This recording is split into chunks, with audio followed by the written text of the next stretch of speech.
Okay, તો આગળના લેક્ચરમાં આપણે ઓહમનો નિયમ અદિશ અને સદિશ સ્વરૂપે રજૂઆત જોઈ ગયા તેની, અને એમાં અમુક જે ઇક્વેશન્સ છે મેં તમને કીધેલું હતું કે આગળના લેક્ચર માટે કામ લાગશે, એટલે નોટ્સ લઈને જ બેસજો. તો આજના લેક્ચર બહુ ઇન્ટરેસ્ટિંગ છે અને આ સમજ પડી જાય એવું છે. આજનો ટોપિક રહેશે આપણો drift of electrons and the origin of resistivity. એટલે કે કોઈ પણ વાહક પદાર્થમાં જ્યારે ઇલેક્ટ્રોન પસાર થતા હશે, એટલે કે વિદ્યુત પ્રવાહ વહેતો હશે, ઇલેક્ટ્રોન ગતિ કરતા હશે, તો અવરોધ જે ખરો વાહકનો તે કઈ રીતે ઉત્પન્ન થાય, કે ઇલેક્ટ્રોનને ગતિને અવરોધે કઈ રીતે, એના વિશે આપણે અભ્યાસ કરશું. એટલે ધ ઓરિજિન ઓફ રેઝિસ્ટિવિટી, એટલે કે અવરોધકતા ઉત્પન્ન થવાનું મૂળ કારણ શું, અને સાથે સાથે ઇલેક્ટ્રોન જે ગતિ કરે છે તે કયા પ્રકારની ગતિ કરે છે, સીધી રેખામાં ગતિ કરે છે, કઈ રીતે આગળ વધે છે, એના વિશે વાત કરશું, જેને આપણે ડ્રિફ્ટ તરીકે ઓળખીએ છીએ. બહુ ઇન્ટરેસ્ટિંગ ટોપિક છે. જો વ્યવસ્થિત રીતે ધ્યાનપૂર્વક સમજવાની કોશિશ કરશો તો મજા આવશે.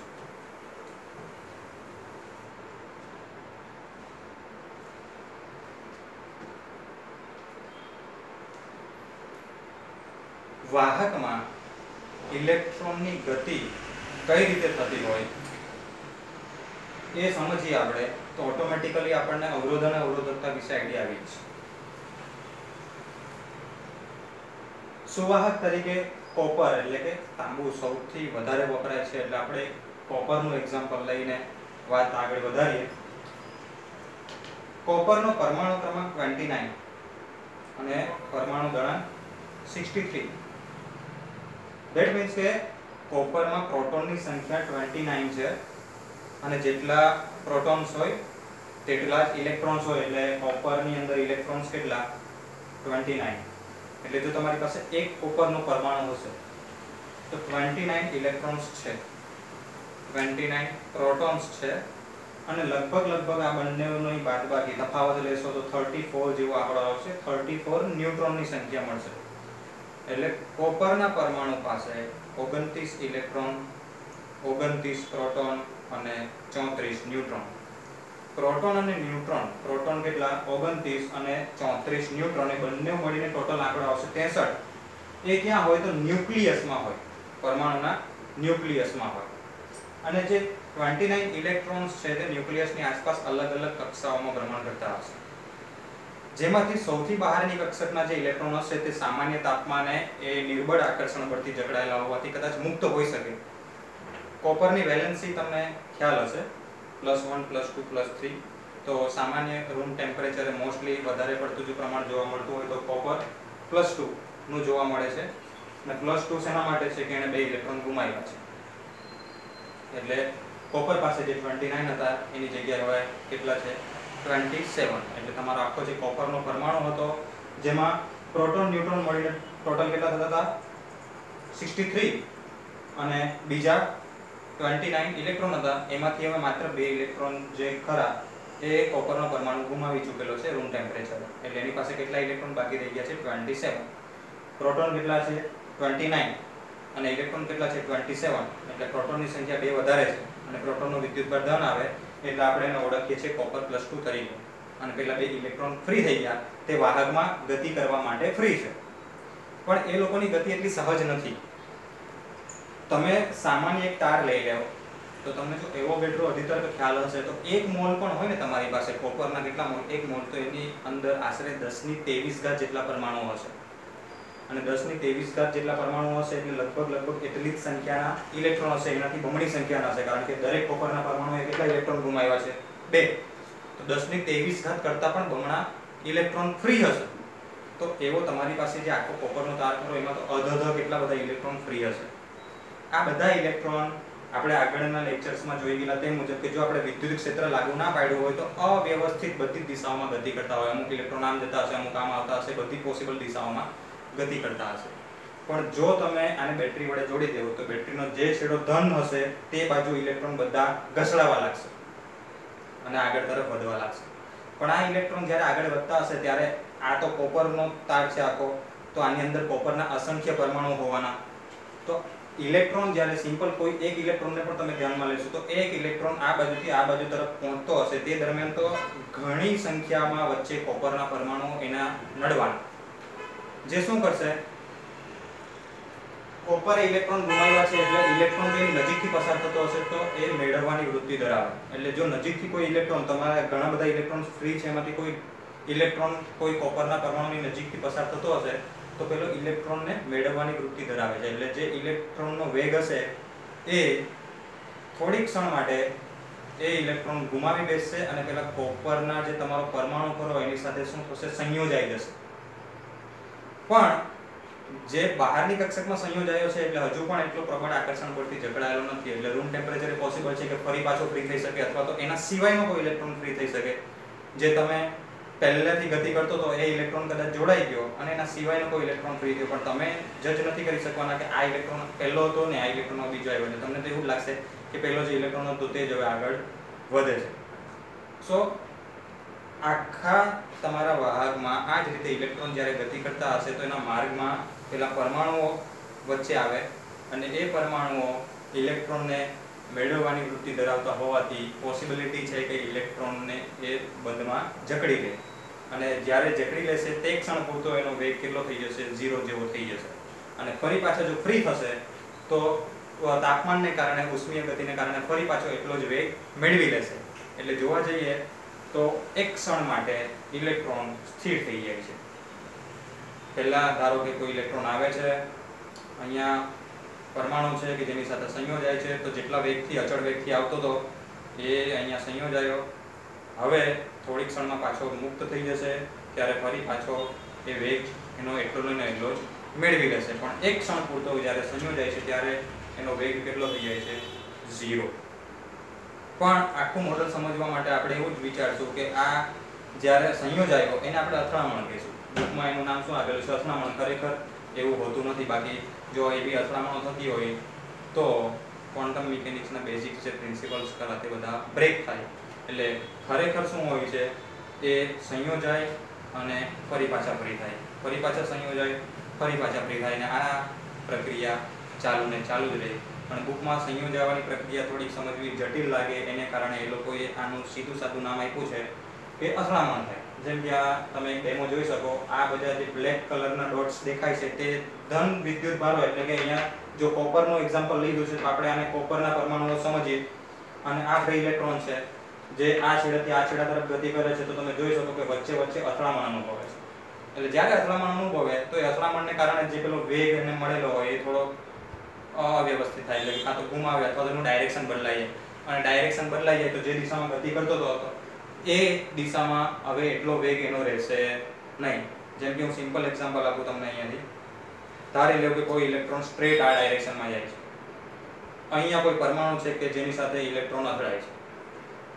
અથડાવાને બુકમાં લખેલું છે એ રીતે હું અથડાવું બોલું છું, બાકી તમારે પેલી જ રીતે આપણે વિઝ્યુઅલાઇઝ કરશું કે શું થાય છે, સંયોજાય છે. હવે ધારો કે અથડાયો તો એનો વેગ અથડામણ પછી સીધો એ ડાયરેક્શનમાં નહીં રહે, મે બી એનો વેગ પછી આ ડાયરેક્શનમાં થઈ શકે. તો હવે આના બે કોમ્પોનન્ટ પડશે, એક ઉધ્વ દિશામાં અને એક અધો દિશામાં, સોરી, ઉધ્વ દિશામાં અને એક સમક્ષિતિજ દિશામાં. તો જે તમારો આ વેગ હતો એ આ ડાયરેક્શનમાં હવે ઘટી ગયો. તમે જોશો વેગનું મૂલ્ય અહીંયા સુધી છે, પણ જો એની ડાયરેક્શન બદલાઈ જાય તો વેગનું મૂલ્ય કેટલું થશે, માત્ર આટલું. એટલે જે દિશામાં ઇલેક્ટ્રોન ગતિ કરતો હતો એ દિશામાં એનું વેગનું મૂલ્ય શું થયું, ઓછું થઈ ગયું, ઘટી ગયું. એટલે તમને એ દિશામાં પ્રવાહનું મૂલ્ય પણ શું થશે, ઘટી જશે. ઓકે. અને આ જ મૂળ કારણ છે અવરોધકતા ઉત્પન્ન થવાનું અથવા તો અવરોધ ઉત્પન્ન થવાનું. ધન આયનો ઇલેક્ટ્રોનના માર્ગમાં બાધારૂપ છે, જેને કારણે અવરોધ ઉત્પન્ન થાય છે. ક્લિયર?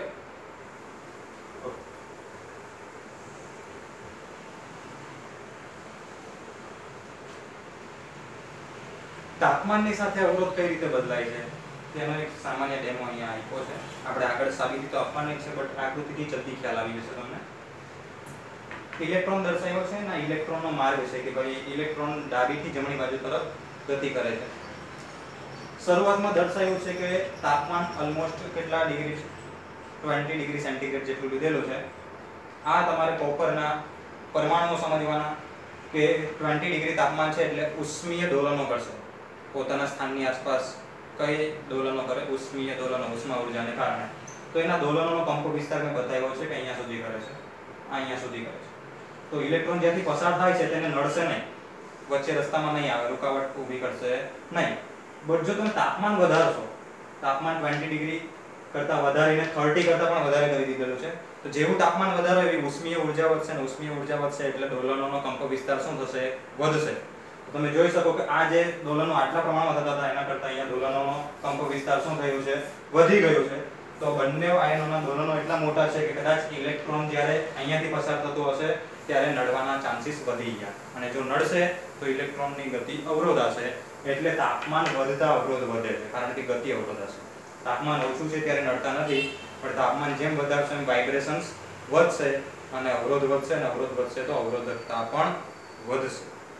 ઓકે, તો આ ડેમોન્સ્ટ્રેશન થી આપણે બહુ ઈઝીલી સમજી ગયા અને આપણે થિયોરેટિકલ વેમાં રિપ્રેઝન્ટ કરવાનું છે.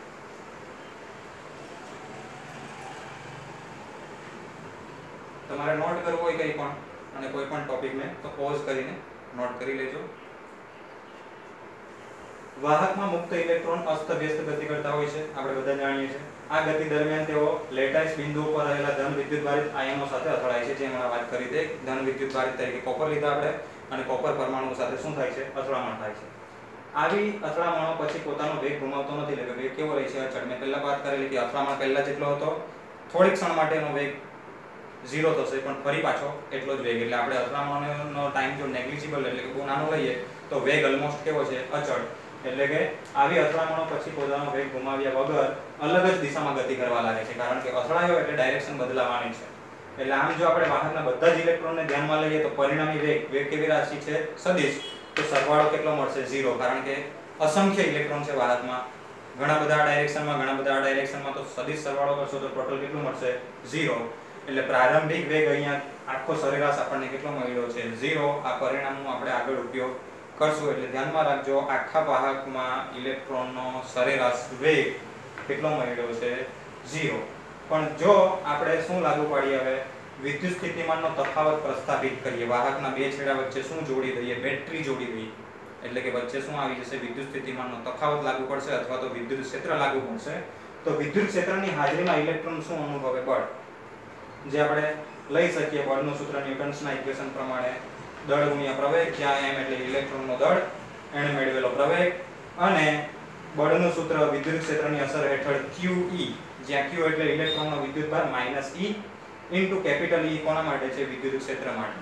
એટલે ઇક્વેશન શું બનશે? m * a is equal to minus small e ઇલેક્ટ્રોનનો ચાર્જ અને કેપિટલ E વિદ્યુત ક્ષેત્ર. આમાંથી પ્રવેગને સૂત્રનો કરતા બનાવશો તો માઈનસ E ના છેદમાં m. તો ઇલેક્ટ્રોન હવે કેવી ગતિ કરે છે? પ્રવેગી. જે પહેલા અચળ વેગવાળી ગતિ કરતો હતો તે ઇલેક્ટ્રોન હવે કેવી ગતિ કરે છે? પ્રવેગી ગતિ કરે છે. અને આગળ જ્યારે આપણને પ્રવેગની જરૂર પડશે ત્યારે આ સમીકરણ વાપરશું, અને પ્રારંભિક વેગની જરૂર પડશે ત્યારે આપણે કયું સમીકરણ વાપરશું? આ. ક્લિયર?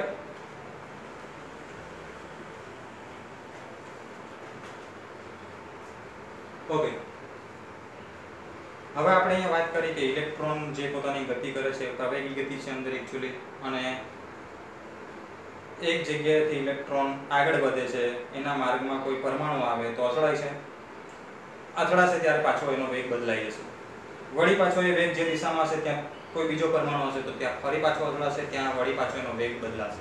તો આવી બે અથડામણો વચ્ચેનો જો આપણે સમય t જેટલો આશરે લઈ લઈએ તો ઇલેક્ટ્રોનનો શરૂઆત ત્યાંથી કરેલી, ત્યાંથી અથડામણ જ્યાં સુધીમાં થાય ત્યાં સુધીમાં એનો વેગ ગણીએ, એટલે કે અંતિમ વેગ ગણવો હોય તો આપણી પાસે અચળ પ્રવેગી ગતિના સમીકરણોમાં છે v = v0 + at સૂત્ર છે જ.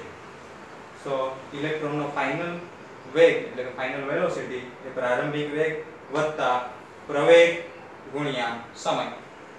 તમે પહેલા સૂત્રમાં કિંમત મૂકજો, આગળની સ્લાઇડમાંથી તમે જે નોટ કરેલું છે તેમાં પ્રવેગ અને પ્રારંભિક વેગ બંનેની વેલ્યુ હતી.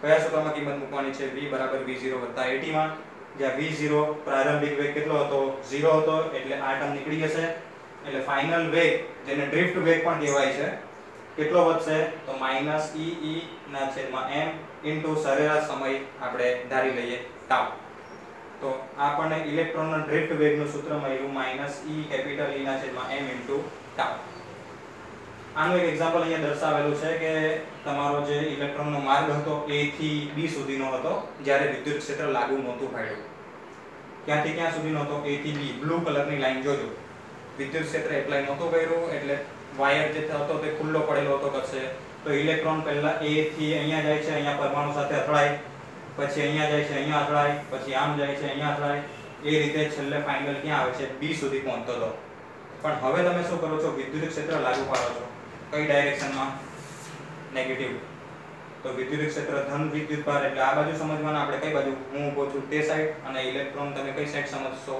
પેલી બાજુ તો બધા જે ઇલેક્ટ્રોન છે તે ધન વિદ્યુતભાર તરફ શું થશે ખેંચાશે આકર્ષિત થશે એટલે જે તમારો બ્લુ કલર થી માર્ગ હતો તે માર્ગ હવે બદલાશે કે પહેલા A પરથી અહીંયા જતો હતો ને તો હવે વિદ્યુત ક્ષેત્રની હાજરીમાં થોડોક મારી બાજુ આવશે એટલે તમારો આ ડેશ લાઈન વાળો છે અહીંયા આવશે અહીંયા પરમાણુ સાથે અથડાશે પછી થોડોક માર્ગ હજુ આમ આવશે એ રીતે તમે આખો માર્ગ તમે જોશો તો છેલ્લે B પર પહોંચતો તો એની જગ્યાએ હવે ક્યાં પહોંચશે B ડેશ પર આવા બધા ઇલેક્ટ્રોન થોડું થોડું ઘસડાઈને સ્થાનાંતર કરશે કઈ બાજુ કરશે જે બાજુ વિદ્યુત ક્ષેત્ર એપ્લાય કરેલું છે તેની વિરુદ્ધ દિશામાં કારણ કે ધન વિદ્યુતભાર કઈ બાજુ છે મારી બાજુ એટલે વાહકમાં જેટલા પણ ઇલેક્ટ્રોન હતા તે પહેલા જે પોઈન્ટ પર પહોંચી શકતા હતા એના કરતાં બધા ઇલેક્ટ્રોન હવે થોડા થોડા કઈ બાજુ ખસવાના છે આ તરફ ખસવાના છે એટલે જે તમને સરવાળો 0 મળતો હતો તે 0 મળશે નહીં કારણ કે બધા ઇલેક્ટ્રોન પરિણામી કોઈ એક દિશામાં સ્થાનાંતર કરે છે ને તો આ જે સ્થાનાંતર દરમિયાન એનો વેગ હશે એને જ આપણે કયો વેગ કહીએ છીએ ડ્રિફ્ટ વેગ કહીએ છીએ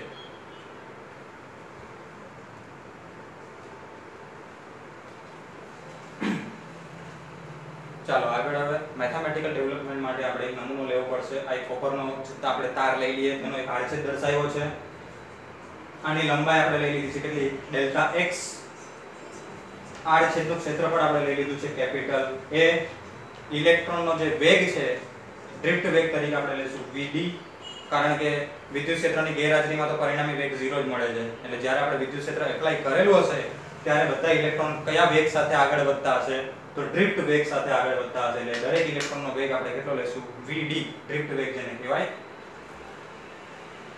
ઓકે હવે થોડી ધારણાઓ કરી લઈશું તો આ આકૃતિમાં એક વાહકનો નમૂનો છે જેમાં ઇલેક્ટ્રોનની સંખ્યા ઘનતા આપણે પહેલા ધારવી પડશે સંખ્યા ઘનતા લખતા જજો મિત્રો સંખ્યા ઘનતા સ્મોલ n આપણે વાત કરી સંખ્યા ઘનતાની એટલે છેદમાં આવશે કદ અને અંશમાં આવશે સંખ્યા એટલે ઇલેક્ટ્રોનની સંખ્યા ઘનતા એટલે શું થાય એકમ કદમાં રહેલા ઇલેક્ટ્રોનની સંખ્યા પોઝ કરીને નોંધ કરી લેજો સ્મોલ n એકમ કદમાં એટલે છેદમાં v અંશમાં લખશો તમે સંખ્યા એકમ કદમાં રહેલા ઇલેક્ટ્રોનની સંખ્યાને શું કહેવાય છે સંખ્યા ઘનતા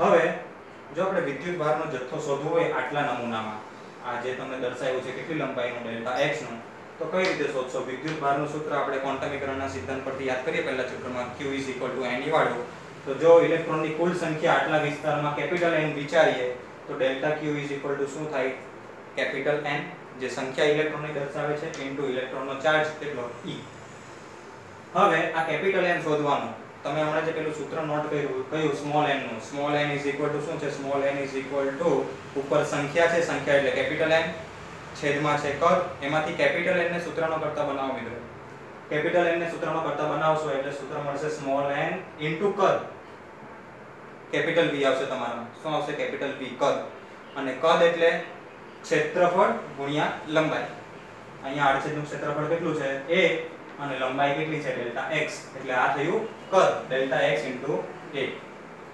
a હવે વેગનું સૂત્ર લખો ઇલેક્ટ્રોનનો ડ્રિફ્ટ વેગ vd કોઈ સાઈડ પર લખી રાખો vd વેગનું સૂત્ર શું છે અંતર ભાગ્યા સમય આમાંથી અંતરને સૂત્રનો કરતા બનાવો તો શું આવે વેગ ગુણ્યા સમય આવે તો અહીંયા જે ડેલ્ટા x અંતર છે તો ડેલ્ટા x એટલે વેગ ગુણ્યા સમય આ ડેલ્ટા x ની કિંમત અહીંયા મૂકીએ તો ડેલ્ટા q આ n is it is delta x ની જગ્યાએ શું આવ્યું વેગ ગુણ્યા સમય ક્ષેત્રફળ ગુણ્યા e is it is so આ આપણને મળ્યો વિદ્યુત ભાર કેટલા કદમાં, તો આ જે અહીંયા બતાવેલું છે આટલા કદમાં કુલ ચાર્જ જે રહેલો છે તે કેટલો છે, આટલો.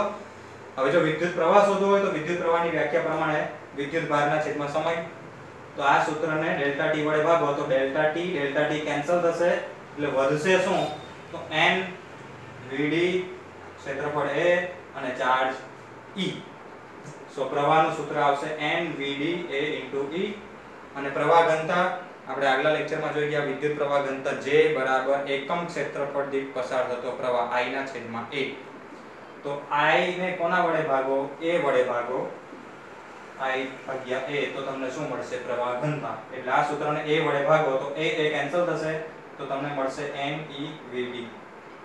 એટલે આ પ્રવાહ ઘનતાનું સૂત્ર મળ્યું. J શું મળ્યું, n e vd. આ ઇક્વેશનને નોટ કરી રાખજો ખાસ, ઘણા એક્ઝામ્પલ્સ આ જ સૂત્રથી સોલ્વ થશે. સંખ્યા ઘનતા, ડ્રિફ્ટ વેગ, ઇલેક્ટ્રોનનો ચાર્જ ખબર હોય, વિદ્યુત પ્રવાહ ઘનતા આપેલી હોય, ડ્રિફ્ટ વેગ શોધવાના ઘણા બધા એક્ઝામ્પલ આપણે જોવાના છે. તો સૂત્ર છે J n e vd, જ્યાં d v ની નીચે સફિક્સમાં લખવાનું છે.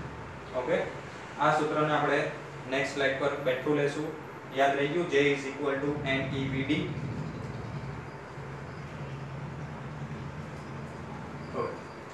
J n e vd અને ડ્રિફ્ટ વેગનું સૂત્ર તમે નોટ કર્યું છે, શું મળેલું આપણને, -e ના છેદમાં m * τ. તો આ ડ્રિફ્ટ વેગને આપણે આમાં મૂકી દઈએ તો J નું સૂત્ર શું થઈ જાય, n as it is, e as it is, પણ બીજો e આનો આવ્યો એટલે e² થઈ ગયો, કેપિટલ E m τ. અહીંયા આપણે ઋણ ચિહ્ન અવગણી નાખેલું છે. અહીંયા જે વેગના સૂત્રમાં છે તે આપણે માત્ર મૂલ્ય લીધું છે.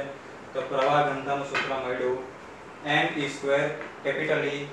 આ સમય સરેરાશ સમય છે τ અને છેદમાં શું છે, દળ, ઇલેક્ટ્રોનનું દળ. હવે આજે લેક્ચર ચાલુ કર્યા પહેલા જ કીધેલું કે આપણે ગયા લેક્ચરમાં જે જોઈ ગયા ઓહમના નિયમનું સદિશ સ્વરૂપ, એમાં જરાક જો તો ઓહમના નિયમનું સદિશ સ્વરૂપમાં આપણે લખેલું સૂત્ર મેળવેલું J બરાબર શું હતું, સિગ્મા E હતું અથવા તો E ના છેદમાં ρ એવું હતું. તો જેની જગ્યાએ આપણે એ ઓહમના નિયમના સદિશ સ્વરૂપે આપણને જે પરિણામ મળેલું તે મૂકીએ સિગ્મા * E, તો આ ઇક્વેશન કંઈક આવું થઈ જશે. બંને સાઈડથી E કેન્સલ થાય છે તો E કેન્સલ કરો તો સિગ્મા એટલે કે કન્ડક્ટિવિટીનું સૂત્ર આપણને મળ્યું, કન્ડક્ટિવિટી મળી n e² τ ના છેદમાં m. આ કન્ડક્ટિવિટી એટલે કે વાહકતા મળી, એના વ્યસ્તને આપણે શું કીધેલું, અવરોધકતા. તો આનો વ્યસ્ત લેવ તો અવરોધકતા, વ્યસ્ત લીધો એટલે m અંશમાં અને n e² / τ છેદમાં. તો આપણને અવરોધકતાનું સૂત્ર મળ્યું દળ છેદમાં સંખ્યા ઘનતા, વિદ્યુત ભારનો વર્ગ અને સમયગાળો છે તે ક્યાં આવ્યો, છેદમાં. હવે આ લાઈનને જરા ધ્યાનથી સમજી લો. આપણે શું વાત કરી કે તાપમાન વધારીએ એટલે પહેલા જે તમારા પરમાણુ ખરા, જેમ કે કોપરને આપણે એક્ઝામ્પલ તરીકે લીધેલો છે, કોપરના પરમાણુની ઉષ્મીય ઊર્જા વધશે. ઉષ્મીય ઊર્જા વધશે તો કંપન વધશે એટલે કે વધારે પ્રમાણમાં વાઇબ્રેશન થશે, અને વધારે પ્રમાણમાં વાઇબ્રેશન થશે તો ઇલેક્ટ્રોનના અથડાવાના ચાન્સીસ શું થશે, વધી જશે, જે આપણે આગળના ડાયાગ્રામમાં જોઈ ગયા. તો ઇલેક્ટ્રોનના અથડાવાના ચાન્સીસ વધી જશે એટલે પહેલા જે ઇલેક્ટ્રોન સરળતાથી નીકળી જતો હતો તે હવે દાખલા તરીકે ઇલેક્ટ્રોનને અહીંયાથી અહીંયા સુધી પહોંચવું છે તો એ માટે એણે લગભગ 3 થી 4 વાર અથડામણ અનુભવેલું. ખાલી એક્ઝામ્પલ તરીકે સમજો, ઇલેક્ટ્રોનને આ છેડાથી આ છેડા સુધી પહોંચવું છે તો ઇલેક્ટ્રોન જ્યારે ગતિ કરતો હતો તો અહીંયા એકવાર અથડાયો હશે, કદાચ અહીંયા અથડાયો હશે, પાછો અહીંયા અથડાયો હશે, પાછો અહીંયા પહોંચી ગયો, એટલે કેટલી વાર, ધારો કે આશરે 3 વાર. પણ તાપમાન વધાર્યું એટલે અંદર પેલા પરમાણુના દોલનો શું થયા, વધી ગયા. તો ઇલેક્ટ્રોન આ વખતે હવે અહીંયા એકવાર ધારો કે અથડાય છે, અહીંયા 2 વાર, અહીંયા 3 વાર, અહીંયા 4 વાર, 5 વાર, 6 વાર, 7 વાર, 8 વાર, આવી રીતે વધારે વાર અથડાશે પહેલાની કમ્પેરમાં. તો વધારે વાર અથડાશે એટલે જે બે અથડામણ વચ્ચેનો સમય છે તે ટૂંકાવાનો, કારણ કે અહીંયાથી અહીંયા પહોંચતા ખાલી 3 જ વાર અથડામણ અનુભવેલો અને હવે કેટલી અનુભવે છે, લગભગ 9 કે 10. આપણે સમય વિચારીએ કે અહીંયાથી અહીંયા પહોંચતા 30 સેકન્ડ લાગતી હતી, તો 30 સેકન્ડમાં કેટલી વાર અથડાતો તો 3 વાર. તો એક અથડામણ કેટલા સમયમાં થઈ હશે, 10 સેકન્ડમાં. સમજો છો, અહીંયાથી અહીંયા પહોંચવા માટે 30 સેકન્ડ લે છે અને આ દરમિયાન કેટલી અથડામણ અનુભવે છે, શરૂઆતમાં 3 જ. તો જો 30 સેકન્ડમાં 3 વાર તો 10 સેકન્ડમાં એક થઈ એટલે એક અથડામણ માટેનો જે સમયગાળો કેટલો થયો, 10 સેકન્ડ. પણ હવે જ્યારે તાપમાન વધાર્યું ત્યારે આશરે કેટલી અથડામણો લીધી આપણે, 10. તો 30 સેકન્ડમાં કેટલી વાર અથડાય છે? 10 વાર. તો એક અથડામણ માટેનો સમય કેટલો થઈ ગયો? માત્ર 3 સેકન્ડ. જે પહેલા 10 સેકન્ડ મળતો હતો તે હવે કેટલા સેકન્ડ થઈ ગયો? 3. તો આ સમયગાળો ઘટી ગયો જે છેદમાં છે, અને સૂત્રમાં જે છેદમાં હોય તે રાશિ વધે તો પરિણામ હંમેશા વધે. એટલે વ્યસ્તમાં છે એટલે સમય ઘટે છે તો અવરોધકતા વધવાની. એટલે જેમ જેમ આપણે ટેમ્પરેચર વધારીએ તેમ અવરોધકતા વધશે વધશે અને વધશે. તો આ મેથેમેટિકલ પ્રૂફ છે જે આપણે ઓલરેડી પેલું શું કહેવાય ડેમોન્સ્ટ્રેશન જોઈને આકૃતિ દ્વારા સમજી ગયા. તેને આપણે થિયરીથી સાબિત કર્યું કે અવરોધકતા એ પેલી જે અથડામણો વચ્ચેનો સમય છે એની પર આધાર રાખે છે, અને અથડામણો વચ્ચેનો સમય જો ઘટશે તો અવરોધકતાનું મૂલ્ય વધશે. એટલે જો લખેલું છે કે જો તાપમાન વધારમાં આવે તો ધન આયનો વધારે કંપન કરશે, જેને કારણે મુક્ત ઇલેક્ટ્રોનની ગતિ દરમિયાન આયનો સાથેની અથડામણ થવાની સંભાવના વધી જશે, અને સંભાવના વધી જશે તો અથડામણો વધારે પ્રમાણમાં થશે, અને ઇલેક્ટ્રોનનો બે અથડામણ વચ્ચેનો સમયગાળો ઘટી જશે, જેને કારણે અવરોધકતાનું મૂલ્ય વધશે. ઓકે, તો આ આપણે જોયું કે સુવાહક પદાર્થ હોય એની અવરોધકતા તાપમાન સાથે હંમેશા વધશે જ. એટલે જો હું પાછો એક તમને આલેખ બતાવું,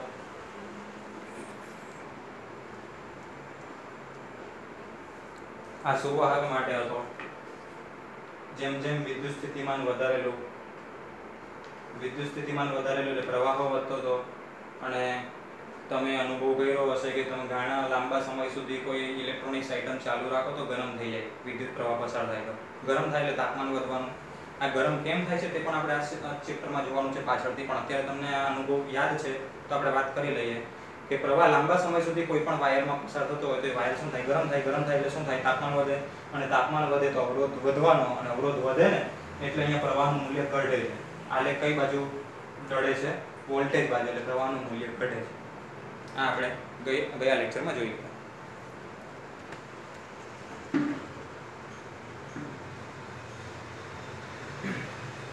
અવરોધકતા હજુ આ ટોપિક લાંબો ચાલશે મિત્રો, હજુ આગળના લેક્ચરમાં પણ આપણે આની વાતો ઘણી બધી કરવાની છે.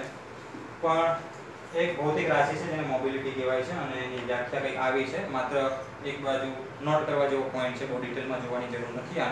આની કોઈ માહિતી આપી નથી, બટ ગુજરાત બોર્ડમાં હતો એટલે મેં અહીંયા જરા લીધો છે.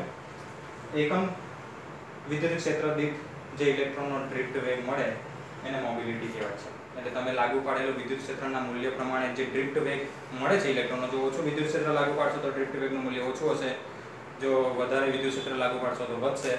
એટલે આ રાશિ જે છે મોબિલિટી જેને કહેવાય છે, જેને દર્શાવાય છે મ્યુ વડે. એકમ વિદ્યુત ક્ષેત્ર દીઠ ઇલેક્ટ્રોનના ડ્રિફ્ટ વેગને શું કહેવાય છે? મોબિલિટી. કદાચ એક માર્ક્સમાં હું પારિમાણિક સૂત્રથી તે પૂછાઈ શકે તો તમને આ ઇક્વેશન જોયું હશે તો આઈડિયા આવી જશે.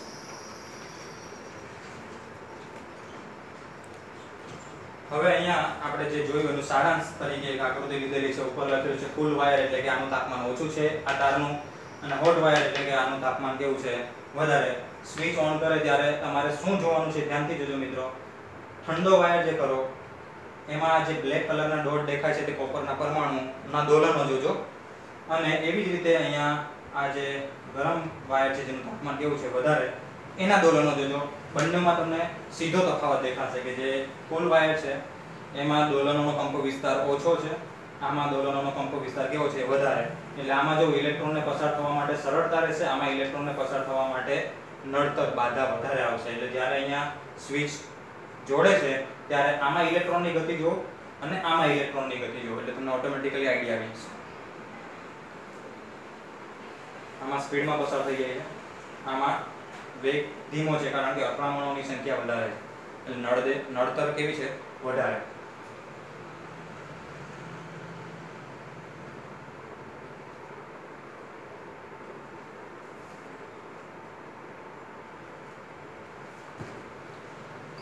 ઓકે, તો આ લેક્ચર પણ અહીંયા સમાપ્ત થાય છે. આપણે આજે અવરોધકતા અથવા તો અવરોધ તાપમાન સાથે કઈ રીતે આધાર રાખે છે તે જોયું.